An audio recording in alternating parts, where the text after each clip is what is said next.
We're live. We are. Hi there. Good So, morning. Good afternoon. good afternoon indeed. And it has been a while since we've been here. So, can you do the intro? Do you remember who we are and what we do? I don't know. It has been a while. So, welcome everybody to Outside the Box 2020 with host Just Jannis of Clarity Based Marketing, who has been gracious enough to invite me, Dr. John, Advanced Practice Registered Nurse with Island Direct Primary Care. Welcome, Jannis. Thank you for having me. Thank you. You do such a good job. I like that. I might hire you to be my intro guy. Good. Hey, I modified the outside the box logo, outside the box 2020, to put that slash in there, but I haven't fixed the background yet. But I'll do that. Maybe I'll have it ready for next week. I don't know. We'll Sweet. see. So life has been a little challenging for both of us. And interestingly enough, there are like some parallels in our world. And I hate to say this out loud, but it may be because of our age. Is it? Maybe. Could So be. yeah, I mean, it is what it is, right? Um, but I think that so the challenges that we both have had have been, taking care of elderly parents and then coping with the loss of parents. And so that's something that I thought we would talk about. I'm going to stop for just 1 second. I told you before, this new platform that I have, for some reason, it seems to go live private. So I'm going to jump over to another tab real quick and look and see if it's live, public, or private. It is live, but I'm just going to check that. So I can't see you right now, but I'm still here.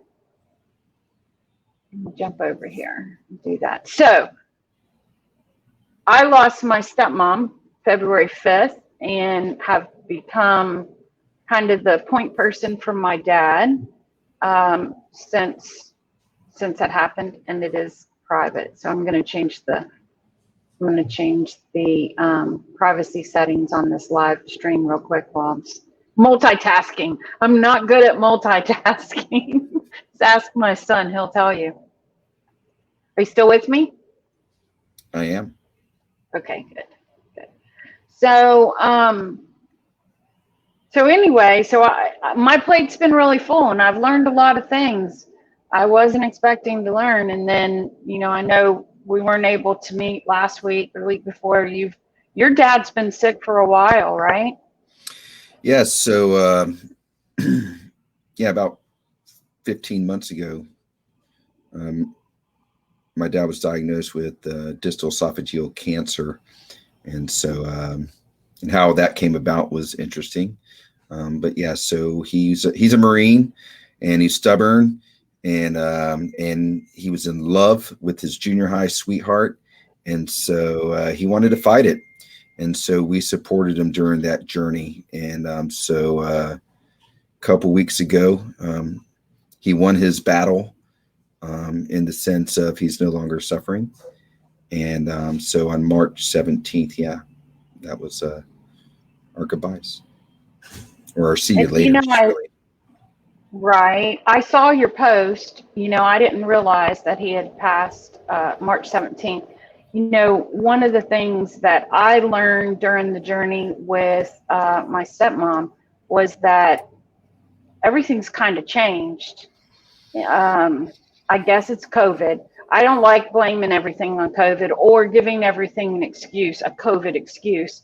But anyway. Let me share a blessing of COVID. Okay, please do. Please do. Since you asked me if I would be willing to share about, our journey. So my dad was with his junior high sweetheart. My dad was 73. And his first marriage, that was my mom, that was 11 years. His second marriage was almost 30. And that was it wasn't a healthy marriage. And so he met his junior high sweetheart at a high school reunion, And that person actually was at my dad's first wedding too, which was kind of funny. And anyways, you know, he gets cancer. We find out he has cancer a couple months before COVID, and they had only been together for 4 years. Oh. And yeah, and so COVID forced them to spend every moment together. Nice. So he had cancer. He was always alone. He was alone in his previous marriages, whether it was through the military or his job or just through the relationship itself. And he finds a partner who loved him the way he deserved to be loved. And then COVID comes, keeps them from traveling, keeps them from going out and doing things, but it helps them. Let them focus on each other. Focus on each other. Nice. And none of the materialistic things around, none of the worldly things around. So sure, he was going through chemo and radiation part of that time, and part of that time he wasn't. And then the end of life process happened during that time. But they got every moment together, and they knew everything about each other. And for that, it's amazing. I love this woman, Linda, like a mother, you know. I wish she could have been a mom, you know, but, you know, I don't look back, but, you know, at the same time, she's just been very Ma, as I call her, Ma-like. So she has a wonderful love story about my dad. So it's kind of cool. But yeah, that was the benefit of COVID. That is COVID a nice benefit. I can see that, you know, and I can see some of that. But at this point, like, you know, I mentioned before we went live, my stepmom passed away on February 5th, and we just had her memorial service last Monday.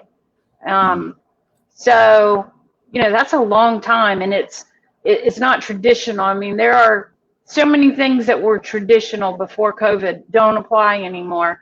And, you know, I'm seeing that there was a woman who attended Vicky's memorial service whose husband passed away in December, and they still haven't done a memorial service for him.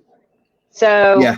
It's just everything's just different, but it's so stressful. And one of the reasons that I wanted to talk about this today is because there are a lot of people in our age group that are dealing with parents. You're older than me. Shh. It's not your turn to talk. It's not your turn to talk. You say something like that again, we're going to have to renegotiate our contract. So, as I was saying before you so rudely interrupted me, there are a lot of people in our age group who are dealing with elderly parents who need care, who need, you know, additional care. Suddenly, it happens sudden, it seems like. And then because nobody wants to have to rely on their kids, you know, and, you know, I see some of that with my dad. My dad's trying very hard to maintain his independence, and I'm very respectful of that. I want him to, but, you know, the fact of the matter is he needs my help, and you know, helping them take care of their business and things that they've been doing for, you know, their whole life. All of a sudden they can't do anymore, and it's frustrating for them, and it's overwhelming for us. And, you know, when my stepmom was in the hospital, one of the things that happened with her is they deemed her medically incompetent, and because she was very, very, very sick. And, you know, we had, at that point, we needed some legal paperwork. And so in the midst of all of this, you know, trauma and dramatic emotional time that, you know, she was so sick and we were worried about, you know, helping her recover, then we had all of this like legal stuff we had to deal with, and business stuff you have to deal with, and it's incredibly stressful. And I said I wasn't going to mention this online on, you know, during the live, but I'm going to mention it. But I feel like I have aged like in the last 3 months. Like, I'm not going to put years on it, but I look in the mirror and I'm just like, ooh. because it's taxing. It's emotionally taxing, physically taxing, all of those things. Anyway, so what do we do? How do we balance that? That's a great question, and there's a lot of things that could be. The conversation can go on forever, really. So naturally, I have a tendency of always trying to take it in the direction of my 5 pillars, right? But I think at the same time, while you can't really prepare enough for the after death or the goodbye experience, there is quite a bit of preparation that you can do. And if you address and ask the hard questions, right? So, for example, my dad couldn't swallow. I told him to go see his primary care doctor, recommend maybe, endoscopy. He did that. They saw something foreign. They did a biopsy, came back. It was tumor. It was cancerous. I was the one who told my dad. We did a PET scan. The PET scan came back. The cancer spread. Distal esophageal cancer has less than 5% survival rate when staged at stage 4. And so, while what I really wanted to do was be upset and sad and kind of selfish, knowing that, my dad's going to eventually pass away and I'm not going to have him anymore and stuff, I started immediately thinking, okay, is my dad prepared to die? And that then takes those pillars into account: the physical, mental, emotional, spiritual, and financial piece that goes with the end of life experience. And so, as his caregiver, as his power of attorney and healthcare surrogate, I asked those hard questions. I'm like, all right, Dad, so, here's options, right? Option 1, fight. Option 2, don't fight, right? Black and white. And then, is that how you said it? Let me stop you for a second. Is that because that's a difficult? I don't want to just like skim over that, because that's the difficult conversation to have with your parent. And like I've caught myself, since all of this has happened, we're rolling up on 2 months now, which is absolutely hard to believe, but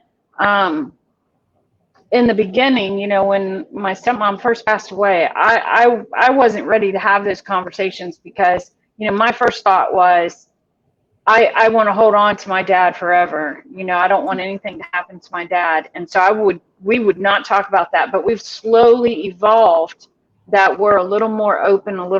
It didn't just happen like that. Like I didn't just sit down and say, okay, we're going to talk about this. It's slowly evolving. Yeah. You just jumped in it. Everybody's different, and Sure. I tend to kind of try to meet people where they're at. Okay. In the case of cancer or some kind of terminal illness, Different. you want to be sensitive, you want to be empathetic, but you do have to be direct. My dad was relying on me to tell him the truth, and Okay. so that was that. When it comes to my own personal family, I'm a combat veteran, so being prepared for dying and what my wishes were, and making sure that, financial means like, life insurance and stuff like that was in place is the norm for me. And because it was the norm for me, we made sure that my spouse is prepared. And so my kids know where they sit. They already know who the executor of the state is and stuff like that. And I'm not even, at least today, not even preparing for mine, right? But I had the same conversation. We all need to be prepared. But we all need to be prepared. And I think that's it. I think we need to start having those, look at this pandemic. It doesn't have an age. People said early on it has an age. It doesn't have an age. There's all ages dying. Maybe That's different, right. maybe in different numbers, but there's all ages dying. And so, one, we have to embrace family and really remember how important family is. We're being forced to do that because we're being forced to stay home, or at least we were. And then people have died and people weren't prepared. And so now's the time to really say, you know, to your loved one, to your friends, you know, what's your take? You know, I had one goal with my dad the last couple of weeks, and that was to make sure I truly understood how I could honor him. And that was no matter what my sister said, no matter what his girlfriend said. And I made sure that over the past year that my dad wrote down exactly how he wanted to be honored. Nice. So then there was no argument of what he wanted, right? Because I got some siblings that are adopted, right? And so the relationship with them and my father hasn't been very strong over the past couple of years, and you know, there's family dysfunction. You know, We all have some of that. yeah. Everybody does. And so they weren't able to bring it to clarity and rectify things and make amends and these kind of things. So they're struggling differently with my dad's death, you know. So I wanted to make sure that, you know, over the past year, my dad was, you know, really addressing how he wanted to be honored, what his wishes were. And we did that. So when it came down to it, my dad picked his urn out. My dad signed the contract with the funeral director. You know, my dad did, awesome. I mean, he did all of those things. And then when he did it, he's like, all right, I'm at peace with this. I mean, like that was his words. I'm at peace with this. And he struggled to the end because it wasn't done until the last couple of days. And how he was avoiding it. Understandable. Yep. And when I stepped in the door, he goes, Johnny, I'm the third. So he goes, Johnny, I'm done. I said, yes, sir. So here's what we have left. And he goes, well, I need to find a funeral. You know, I go, I've already done it. And so because I knew his wishes and I knew where he was, I called my local friends who were from the area, who grew up in the area. They're 50 years old. They had, you know, a funeral parlor who'd been around for 70 years and took care of their grandparents and their parents. And so I knew he'd be taken care of. And so I had those suggestions for him so they weren't hard decisions. And so we did all that. And we did it together. And then my sister was the executor of the state, and bless her heart. Bless her heart indeed. She's amazing. She's my baby sister. And I'm just so proud of her because, you know, she really didn't have a relationship with my dad until she was at least 40, like a good, strong, loving relationship, because she was competing with the step family and the stepmother and stuff. And so, I never had to endure that competition. So she did. And so the past 7 years with my dad have been awesome for her. And so this was very, very tough, but my dad gave her the best compliment that he could have given her. And I started nicknaming my sister the General because she was like, and my dad looked at me and basically told me to get off her ass, son. She would have made a good Marine. And nice. And my sister just kind of looked at me like in awe, you know, and so that kind of brought some closure of how strong my dad really felt for her, because I don't think she ever really knew. She knew she was loved, but you know, it was pretty amazing. The process of, you know, going through that, although it's very stressful, you know, providing care for elderly parents or sick parents, terminal parents, in your case, it is really stressful, but there are some real gifts that come through in it, especially if you have that conversation, right? Mm-hmm. And you know, look, I have 300 members, right? And so I just can't, you know, I took a few days to be with my family, you know. It happened on Wednesday, so I left Tuesday, but come Monday, it was time to go back to work, you know. And during the weekend, I was still getting texts and emails, even though I gave an auto response saying, hey, you know, I'm down, you know, with my father. And, you know, so I don't have time. I don't have time for that, but I will make sure I take time to grieve. That's super, super important. Well, it does, you know, and I don't know about for you, but it really has helped me, forced me to identify priorities. Absolutely. You know, sometimes there are just things that have to be done, and you just do them, you know, in my opinion anyway. You know, you choose your priorities. If you don't, it, you know, it can Yeah. bite you. It can come back and bite you. Yeah, it can. And, you know, and I don't, it just would, it really stinks for my brothers, you know, and one of my brothers was my best friend in elementary school. And so it really stinks that, you know, there's some heartache and some resentment and stuff, you know, that they have to, that now they have to address alone. And who wants to be alone, you know?